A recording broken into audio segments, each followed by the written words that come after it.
Yo, what's up, family? Appreciate y'all tapping in. It's Real Talk Sports with Travis Lamar, episode 5. Let's get right to it. So, my Chargers were on a bye week this past week, so we didn't have a game. And I just wanted to address some things, though, with Chargers Twitter. Like, man, we are not the same, bro. We are not the same. I see a lot of talk going on because it's the bye week. We didn't have a game this week, so it's just a lot of chatter and a lot of people talking about trades and player acquisitions that the Chargers should make. And so some of the people I saw highlighted was like, oh, we should draft Brock Bowers, the tight end out of Georgia, who's a phenomenal talent. Like he's a legit game changer at the tight end position for sure. Chase Claypool just got moved from the Bears to the Dolphins, and a lot of Chargers fans was upset that we didn't make a run at Chase Claypool. Another name that I saw being brought up a lot was Kyle Pitts, the tight end from the Atlanta Falcons, who seems to be underutilized his time with Atlanta. Even though he had a pretty solid game this past outing, they don't use him a lot, but he is a talent at the tight end position for sure. And then there was another report that the Denver Broncos, they say that everybody on their team is tradable or whatever, and so I saw some Charger fans, allude to Jerry Jeudy. Now, before I go on, I will say that we lost Mike Williams for the year. Who's a big receiver for us, so I get the need to want to fill that receiver position for sure. But bro, let me tell y'all something. If y'all notice, all those names are offensive players. Y'all act like our offense is trash or our offense is the problem. We rank in the bottom on defense in every major category. See, that's the problem right there, bro. You wonder why the Chargers can't get over the hump. And come playoff times, or it's time to win a big game, we all complaining and crying and yada, yada, yada. You wonder why. Why do we want to build our franchises on the edges, bro? Like, football is won in the trenches, in the inside. That's where you win at. That's where you win at, bro. And y'all want all these nice, fancy, finesse-looking pieces. Like, that's not going to help us win. Not when it matters most. How is Kyle Pitts going to help us beat Kansas City? That's what I want to know. When we gotta play Buffalo or we gotta play a team like Cincinnati or Jacksonville, what would Jerry Jeudy really do to take us over the top to win that game? Y'all act like we don't have a top 10 receiver in Keenan Allen. Y'all act like our tight end room not 4 deep already. Like that's the issue with the Chargers, bro. Like we are not building our team the way we should. And it's been like this for decades. I'm going to show y'all right now. The last Pro Bowl All-Pro interior linebacker we had was Junior Seau. May he rest in peace. Junior Seau hasn't played for the Chargers since 2003. The last All-Pro, Pro Bowl interior defensive lineman we had is Jamal Williams. And that was in 2005 and 2006. It's 2023, y'all. Y'all wonder why we can't get over the hump. Cause you so enamored with the pass rusher and the DB and the receiver. Those positions are pivotal, bro, no doubt. But you need to be nasty inside. You got to be aggressive in the trenches, in the middle of the defense, and then as well as the offense. But I'm a defensive guy, so it always starts there. Why can't we go after... Y'all don't want somebody like Chris Jones on the defensive line? Defensive tackle Chris Jones, y'all don't want somebody like him? You see how much havoc Aaron Donald wreaks on a team? You don't want somebody like him? Nah, y'all don't want him. Y'all want Kyle Pitts. Y'all want to draft Brock Bowers out of Georgia. We got 4 tight ends in our rotation right now. Like, really? Like that's going to put us over the hump? Y'all don't want an inside linebacker like Fred Warner from the 49ers or Dre Greenlaw from the 49ers. Y'all don't want that. You don't want an inside linebacker like Matt Milano from Buffalo. That's not what you're looking for. Dog. Y'all don't want them. Y'all probably want a cornerback or something, right? Since we just let go of J.C. Jackson. Like, come on, man. Football is won in the trench of being nasty and aggressive. If y'all just watch that 49ers-Cowboys game, man, it'll tell you everything you need to know. Fred Warner and Dre Greenlaw, two inside linebackers, set that tone, smacking people around all game. Like, bro, that's who we need. We need nasty, aggressive, inside the middle of the defense athletes, Pro Bowl caliber, top 10 at the position. But y'all want to be cute. Y'all want to look good and throw for 300 yards. And Kyle Pitts, like, man, and there's no disrespect to those athletes that y'all want. They just won't help us get over the hump. We have been built like this year after year after year.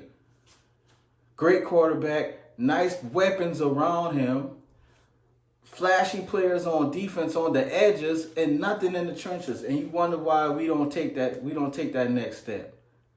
It's because we're not building our team the right way. We're not building our team the right way. So if it's not a top 10 defensive tackle or a top 10 inside linebacker, a top 10 guard on the offensive line, because we got our left tackle Pro Bowler. Like, if y'all not beefing up the trenches and getting aggressive and nasty, I don't want it. Man, Fred Warner, them boys just light Dallas up. Dre Green, I mean, them two linebackers smacking everything, bro. That's what I need. That's what I need on my team. And so I'll end the Chargers segment with that. We got Dallas coming up, Monday Night Football.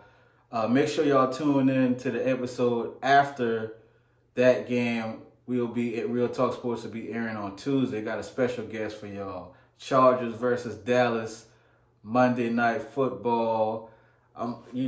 Dallas fans everywhere. I know so many of them, and we're gonna have a surprise treat for y'all. Real Talk Sports, episode 6 after Monday Night Football. Notre Dame just lost to Louisville on national television in prime time, y'all. Yo, I can't make this up, bro. I cannot make this up. 33-20. Notre Dame was ranked the number 10 team in the nation and lost to Louisville. Listen, our coaching staff, staff and administration, this is on y'all. This is on y'all. And of course, it starts with Coach Marcus Freeman. Listen, I watched every snap of Notre Dame so far. He rock his little headset. And every time, he want to say something or he get in his feelings, he mad, he covering his headset and whispering. Bro, let that emotion out, bro. Do y'all know this is football, man? It's an emotional game. Like, it's okay, bro. It's okay to let your passion show. But you dress it, you in your nice suits in pregame. You know what I'm saying? You got your fade curls going on. But when it's time to coach, you whispering behind the mic. Bro, ain't nobody trying to steal your plays, bro. You the head coach of Notre Dame. Our offense ain't scoring 40. Like, show some passion and aggression. The athletes for Notre Dame was not ready to play that game in the first half. Louisville pushed us around in the trenches. I'm talking about Louisville, y'all. No disrespect to Louisville, but bro, really? We talking about Louisville pushing us around in the trenches. Come on, man. Your team not ready to play, bro. And our offensive coordinator, oh my gosh, that dude is horrible. That dude is horrible. He has zero situational awareness when it comes to play calling. What's his name? Gerard Parker? Nah, bro. You not it. Notre Dame is ranked 40. No, I'm sorry. I take that back. Notre Dame on third down is 38 for 91. That's a 41% rate. How you gonna win a game like that if you can't stay on the field on third down? We driving the ball. We got momentum. We driving the ball up the field. It's 3rd and 1. I feel like I say this every week. Our running back weighed 240 pounds. 3rd and 1, we run a convoy and fumble instead of handing it off to Estimate. That dude 240, man. Notre Dame supposed to be O-line university. We can't get 1 yard, and then check it. The next 3rd and 1 we have, Estimate comes off the field. We put in a small running back, and then we run the halfback dive and get stopped for a loss. That's situational awareness and coaching. That's all coaching. Like when athletes make mistakes and they don't execute and they don't do their job, we give them a hard time. But we never really get on these coaches, bro. That is coaching. You let Louisville stay in the game, you let them keep momentum, and then they go on to punish us because we not ready to play. And now our college football playoff aspirations are completely done. It is no way Notre Dame makes the college football playoffs. And all this stems from what? The Ohio State game. Having 10 players on the field for the last 2 plays. That's coaching. If we win that game and then lose to Louisville, it's all right. We only got 1 loss. But now, because of coaching, here we are. So now, for me, the season is over. I'll listen. When it comes to my teams and how I watch them and root for them, you know, I keep them in their context. Notre Dame is a playoff / national championship contender type team. No bowl game is sufficient for me as a Notre Dame fan. It's not. We either playing for the national championship in the college football playoffs, or it's a dud season. So this season already a dud. I'm gonna be a Notre Dame fan till the end, but this season is over. It's not. You can tell me like 2 losses, 3 losses, 4 losses. Nah, bro, that ain't it. That ain't it. Mitchell Evans, our tight end, who is dominating. That dude had 2 targets in the first half. And then it was so frustrating. Now we losing. Now we trying to make a comeback. Now he getting all the 4 and 5 catches in the second half. That don't help us now. That don't help us now. Why are you not scheming him to get open in the first half? Why are you not targeting him? Man. It's frustrating, bro. That's coaching. And while I was doing my research, what else I found out? Notre Dame was subbing out offensive linemen every series. Like, we played with 3 or 4 different offensive lineman combinations in the first half. And it was not because of health issues. Like, y'all experimenting in the middle of a game in October? Man. Coach Marcus Freeman, Coach Parker, this on y'all. I'm not even the D coordinator. I think that dude was calling a good game. The last few weeks, Notre Dame's defense has been carrying them. So I don't got no qualms with the defensive coordinator, bro. It's our head coach, who it starts with, and the OC, who is 41% on third down. Can't call a third and 1 to play to save his life, or 4th and 1 for that matter. You don't like Estimate, I guess. I don't know, but our Notre Dame, our season's over. If you ask me, I mean, if I watch, I watch, but I'm not clearing my schedule like, you know, I normally would. That's ridiculous. Moving on. Real Talk Sports with Travis Lamar. Appreciate y'all tapping in. I just had to get that off my chest, man. Like, oh, it's so frustrating. But this segment, I want to focus on athletes that deserve more targets in the NFL. Because I feel as though some coaching staffs just don't use their common sense. And I'm going to start with 2 athletes on the Jets, and that's Garrett Wilson and Breece Hall. Those dudes should each have, let me start over. Garrett Wilson should have 10 to 12 targets a game. And Breece Hall should have over 20 touches a game. And I've said this before, but I'm saying it again because the proof is in the pudding. The Jets just beat the Broncos 31-21. Brees Hall had over 20 carries, over 170 rushing yards, and a touchdown that led to a win. Now, Garrett Wilson only had 7 targets, but he was up against, Pat Surtain II, one of the top 5 cornerbacks in the league. So I get that. Last week, Garrett Wilson had 9 catches for 60 yards against the Chiefs. Now, they lost that game 23-20. If Brees Hall had 20 carries that game, they might have won. But he didn't.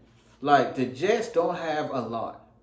They don't have a lot, bro. Their offensive line is not great. We know their quarterback situation is not great. They don't have great weapons on the inside, on the outside. But what do you have? You have a phenomenal receiver and a great running back.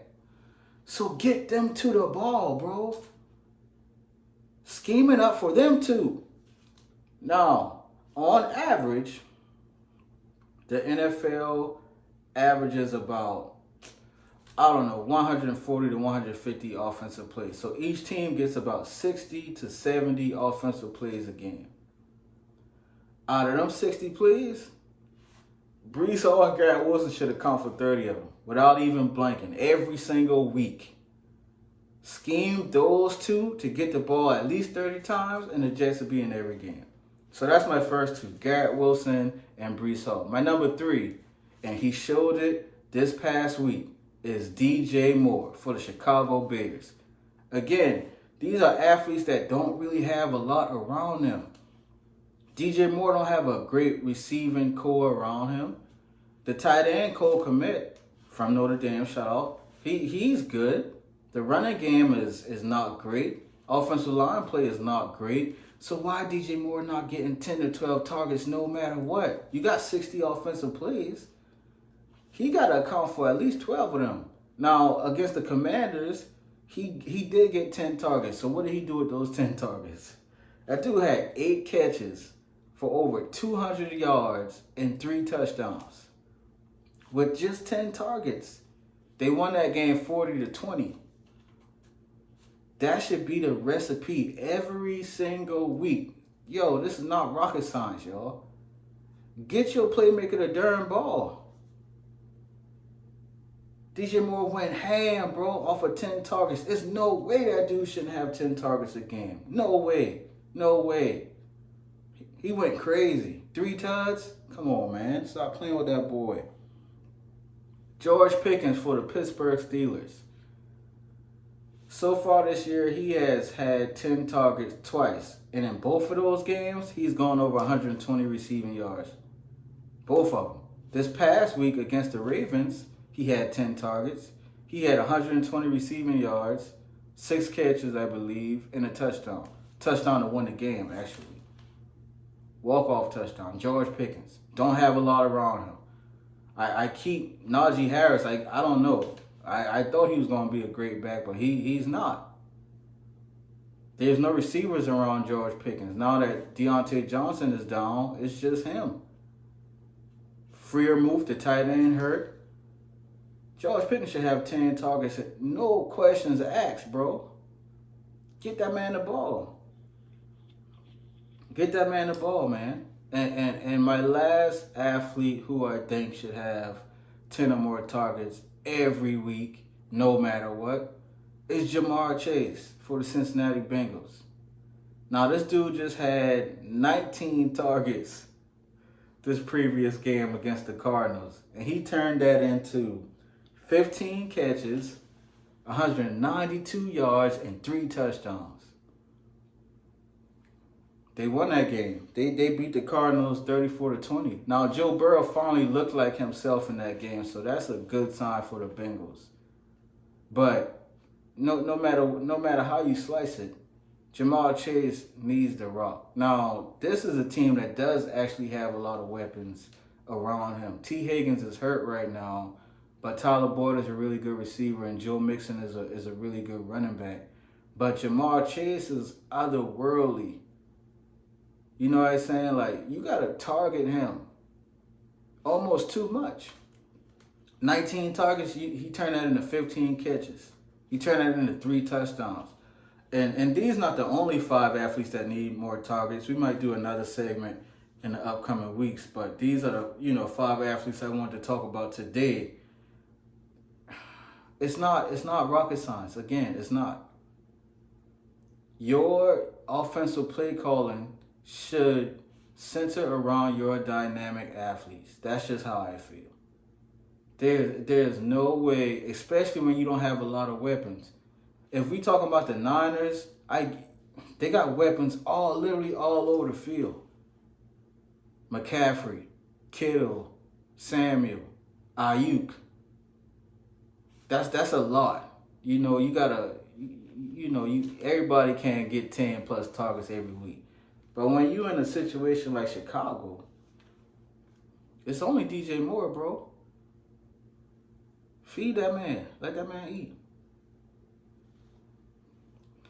Real Talk Sports with Travis Lamar. Appreciate y'all time. Before we head out, I just want to give, a few shout outs. Shout outs to the Las Vegas Aces on their big win. Game 1 of the WNBA Finals. The Las Vegas Aces beat the Liberty 98-81. Now, Asia Wilson didn't have a great game, but Las Vegas Aces backcourt really punished that game. And they have the best backcourt in the league. When you got Kelsey Plum, last year's Finals MVP, Chelsea Gray, and then you have Jackie Young, that's a trio of guards, man, that when they on, they're going to be hard to beat. And it was on. They was on. The Liberty, they did not play that well in the second half. The game got away from them. And we'll see what happens game 2. Game 2 is on Wednesday, October 11th. So make sure y'all tap into the WNBA Finals. Las Vegas Aces versus the New York Liberty. Game 1 is in the books, and we'll see what happens game 2. Yeah. And my final shout out goes to Shedeur Sanders, man, quarterback for Colorado. As of now, Shedeur leads college football in passing yards with 2,020. So he's the number 1 quarterback when it comes to passing yards in college football. And he led Colorado to a win against Arizona State. He led the comeback 27-24. Game-winning field goal to win that game at the end. He led another drive. He continues to do that. And every game, as the game, gets late in the fourth quarter and Colorado is down, that dude is cool and poised, and he makes winning plays. He's a winning quarterback. There's no way around that. Now, what I really want to discuss is how the media is treating Shedeur. And the media and the fans as well. So after that game, Shedeur goes to the Arizona State student section and he does his famous, watch flex on them. And the media dragged him for that. Oh, Arizona State is not a good team. Why are you celebrating? And you a show off and all this kind of stuff and blah, blah, blah. Man, that dude winning. He had Colorado, a team that had 1 win last year. They got 4 wins now. That dude winning, and he gotta deal with fans and all, cause all game overrated. That's what he hearing all game. So when he win, of course he gonna celebrate. Why y'all hating, bro? Now somebody made a good point, and I forgot the pundit's name, but there was none of that energy when Johnny Manziel been flashing his money sign. Johnny Manziel, after every game, every play, money. You know what I'm saying? Money. You ain't hear no flack. Now Shedeur doing his little thing. Now y'all want to scrutinize him and be mad at him for having fun playing football? Nah, we gonna flex on you. Yeah, it was Arizona State. So that's, and I don't have no knock at all about what Shedeur did. Me as a competitor and whatnot, I probably ain't stunting on Arizona State. You feel me? I won't stunt on Southern Cal. But again, Shedeur got to deal with so much, bro. So much talk and so much visceral and hate and negative energy that when you lead a game-winning drive, yeah, bro, y'all gonna see me. And so, I don't know, man. Y'all just hard on Colorado, and I know why. It's cool though. It's cool. Don't worry about it. It is what it is. I just wish Shador the best of luck moving forward, and I know he gonna keep balling because he a baller and he a winner. So I know he gonna keep winning too. If you're mad, too bad. So sad. Real Talk Sports with Travis Lamar. Episode 5 is in the books. I appreciate y'all tapping in. Thank you so much. Until next time.